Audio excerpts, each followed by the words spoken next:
It took 2 short years for the entire fleet to be constructed. But the conservative Confucians took a very dim view.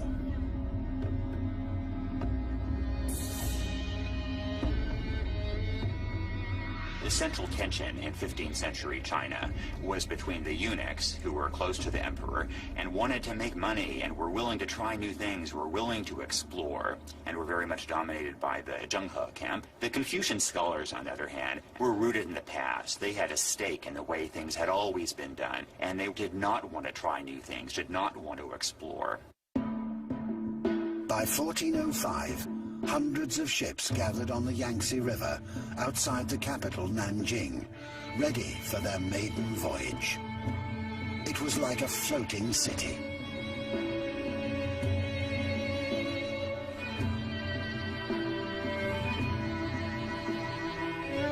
The ship's cargo bays were filled with the best that China had to offer.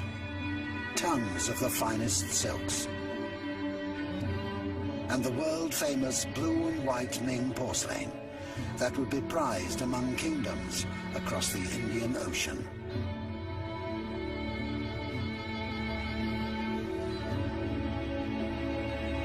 It was an amazing display of might to prove China's preeminence to the world.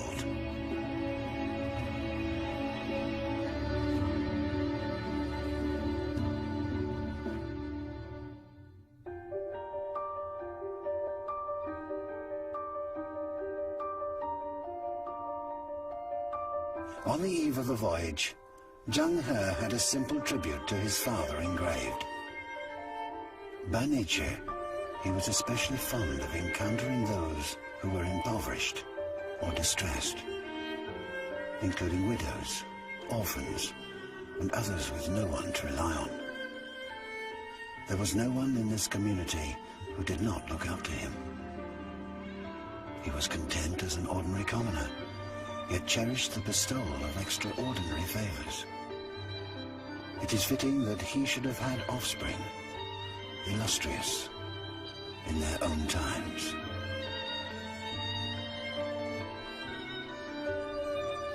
But the world Zheng He was heading into was dark and unsettled. A final offering to the patron saint of sailors, Tian Fei, requested her blessings. Little did they know, it wouldn't be long before her protection was needed.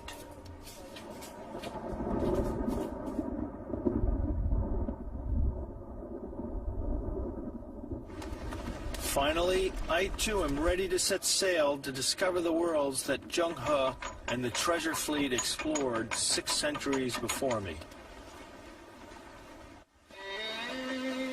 From the mouth of the Yangtze River, I head south, just as Zheng He and his crew did for the first time in the autumn of 1405. Our goal is to reach the Malabar coast of India, the destination of all 7 voyages of the treasure fleets. Our guide, the journal of a 25-year-old translator, Ma Huan.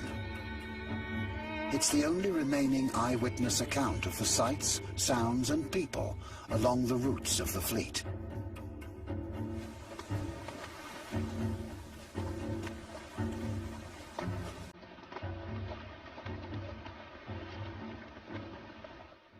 As we pass the coast of Vietnam, Ma Huan's writings begin to come alive.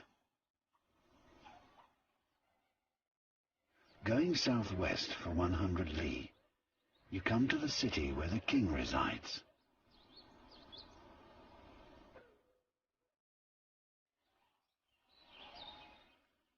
Most of the men take up fishing for a livelihood. They seldom go in for agriculture.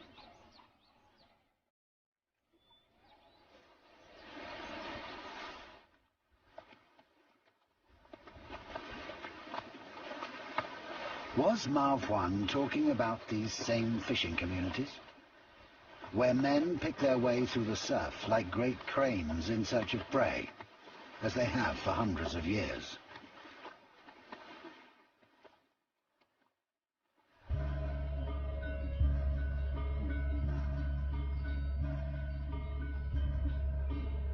My journey soon takes me further south to the island of Java, Indonesia. Here in the port of Gresik, I decide to come ashore.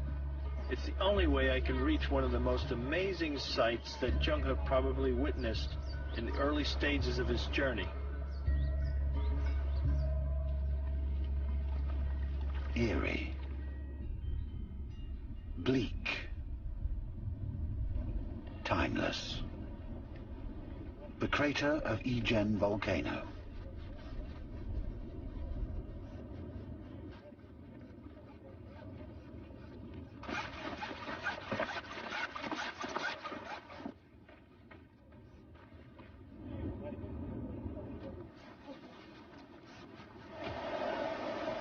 Nothing seems to have changed here for centuries. These men still pry the sulfur out by hand in toxic fumes that are almost unbearable. In his journal, scene.